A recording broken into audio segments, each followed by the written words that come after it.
When we think of really huge seafaring vessels, many of us probably call to mind the doomed luxury liner the RMS Titanic. The reference to its enormous size is right there in the name, but that ship set sail on its one and only voyage over a century ago. And in the intervening years, there have been some truly titanic ships that have traversed the world's oceans. In fact, the Titanic is dwarfed even by the most common of modern-day cruise ships, and those ships look tiny when compared to the vessels we'll be looking at today. The top 10 largest ships ever constructed.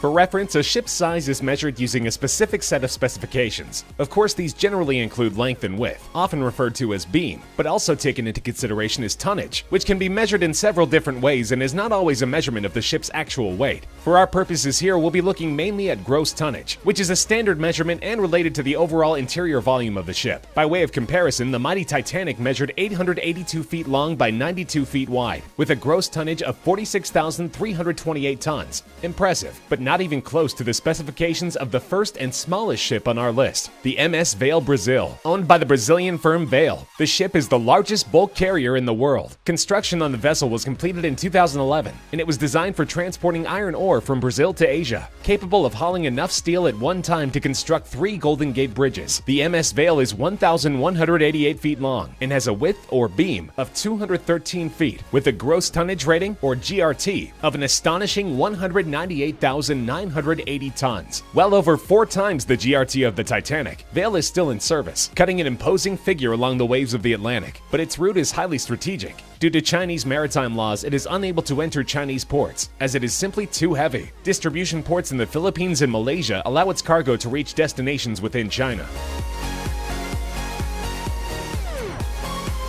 When it first entered service in 1975, the Jarmada was among the very largest ocean-going vessels in the world. An oil tanker with routes crisscrossing the globe, the Jarmada sailed the world's oceans for 32 years before finally being retired in 2008. It's currently in use purely as a storage tanker, but during its 3 decades of service, it supplied crude oil to ports all around the world. Some of Jarmada's specifications are no longer a matter of record, but the enormous ship sported a length of 1,225 feet and was capable of carrying massive amounts of cargo to the tune of 380,000 tons. Its top speed of 16 knots was quite impressive when it first set sail, making it not only one of the biggest ships in the world in the mid-1970s, but also one of the most powerful. It may have an inglorious use today, but with its faithful service record and incredible specifications, Jarmada is still remembered as one of the most impressive tankers to ever sail the seas. Of course, mighty as it was, the Jarmada-class vessel wasn't the only insanely huge oil tanker navigating the world's oceans in the 70s. The Globetic Tokyo supertanker first set sail in February of 1973 and distributed oil around the world for 13 continuous years. Its 1,243-foot length, longer than 4 football fields put end-to-end, and 203-foot beam made it a sight to behold, as did its distinctive black and red color scheme. Globetic Tokyo could also cruise along comfortably at a speed of 16 to 17 knots, especially impressive considering its gross tonnage rating of 238,232 tons, about 5 times that of Titanic, and deadweight tonnage or capacity of 484,000 tons, over 100,000 tons more than the Jarmada class. The Globetic Tokyo was scrapped in 2003, but at the time it first touched water, it held the title of the largest supertanker in the world. Its sister ship, the Globetic London, which set sail in 1973, had identical length and beam specifications, but amazingly, it could hold quite a bit more weight, with a capacity rating which exceeded the Tokyo by a respectable 276 tons.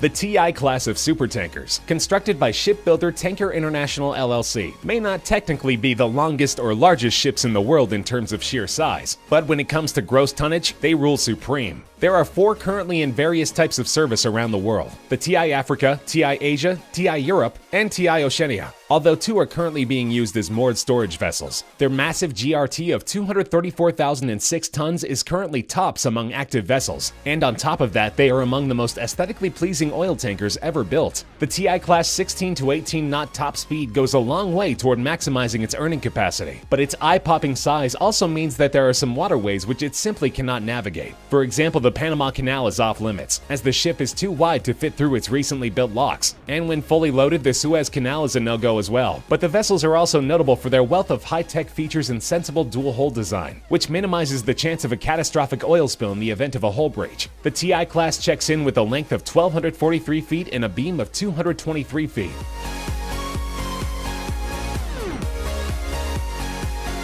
When it was launched on its maiden voyage in 2006, the Emma Marsk was the largest container ship ever constructed. Today it has 7 sister ships, all of which are considered to be among the largest and highest capacity container freighters in the world. The vessel's astounding top speed of 25.5 knots makes it among the fastest vessels of its type in the world, and is due in part to the fact that it is powered by the world's single largest diesel engine, a marvel of engineering which itself weighs 2,300 tons and is capable of a power output of 109,000 horsepower, while burning through 3,600 gallons of fuel per hour. The Emma Marsk boasts an impressive gross tonnage of 174,794 tons and measures 1,302 feet long with a beam of 184 feet. During the 2006 holiday season, the vessel made headlines for a whimsical reason. The press caught wind of the fact that it was bound for the UK from China, loaded to capacity with Christmas goods. It's for this reason that for only a brief time, the Emma Marsk was known around the world as the SS Santa.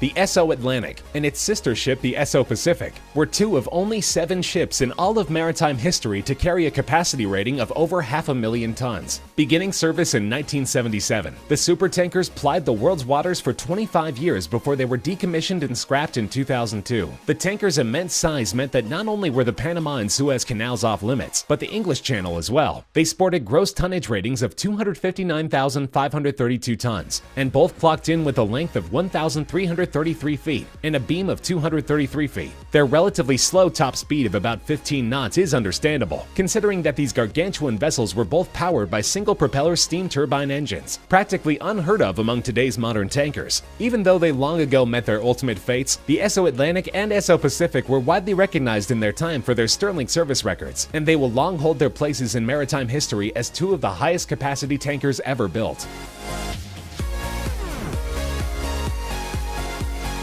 The supertanker Prairial came into service in 1979, the 4th version of the Batilis class of tankers. It was the only one among the 3 others in its class to exceed a decade in service, sailing the seas for nearly a quarter-century before it was scrapped in 2003. Over all those years, the ship was also known to go by other names, such as Sea Brilliance, Hellesphos, and most appropriately, Sea Giant. With a GRT of 274,826 tons, Prairial boasted a cargo capacity that is practically unrivaled in maritime history, somewhere between 555,000 and an astounding 604,000 tons. Its double-propeller quad-steam turbine engine system delivered only a top speed of about 16 knots, but that's still not too shabby for what is considered the 3rd largest ship ever constructed, as 2 of the entries remaining on our list were modified from their original dimensions. Prairial was a whopping 1,359 feet long, with a beam of 206 feet wide, which was challenged only by 2 other vessels. That is until 1981, when the sister ship which gave Prairial's class its name was extended.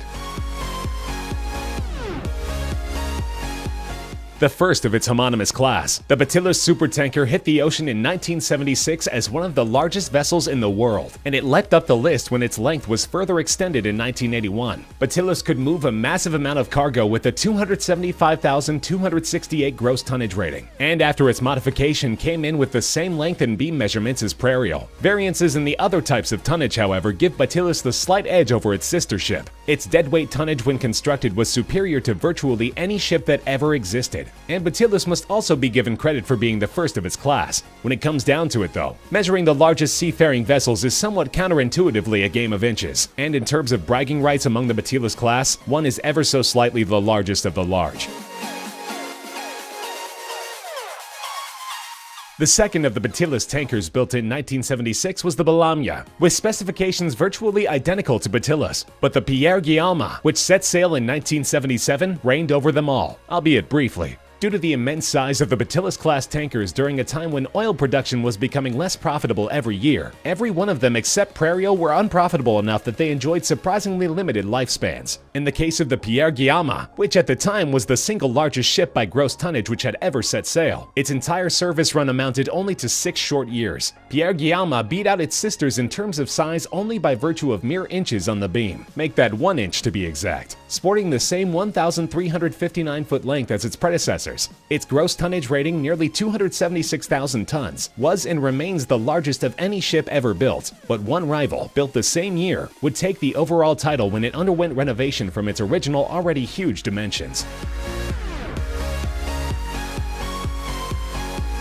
The supertanker Seawise Giant has a colorful history befitting the all-time size champion of ocean-going vessels. The ship was contracted in 1979 by a Greek business mogul, who for reasons that remain unclear refused to take delivery. And as you might imagine, it took a while to find a replacement buyer with pockets deep enough to even begin negotiations. Eventually, the gigantic ship was sold to the owner of a Hong Kong firm, who inexplicably decided that it needed to be even larger. After a retrofit that lengthened and widened it considerably, and increased its capacity by 140,000 tons, the ship clocked in at a ridiculous 1,504 feet in length, smashing the Batylus class by nearly half the length of a football field. Its beam rating of 225 feet was also by far the largest ever, with a respectable gross tonnage rating of 260,941 tons. Seawise Giant was put into service transporting crude oil between the US and the Middle East, and it was in the performance of that duty in 1988 that the tanker came under attack by Iraqi bombers and was sunk.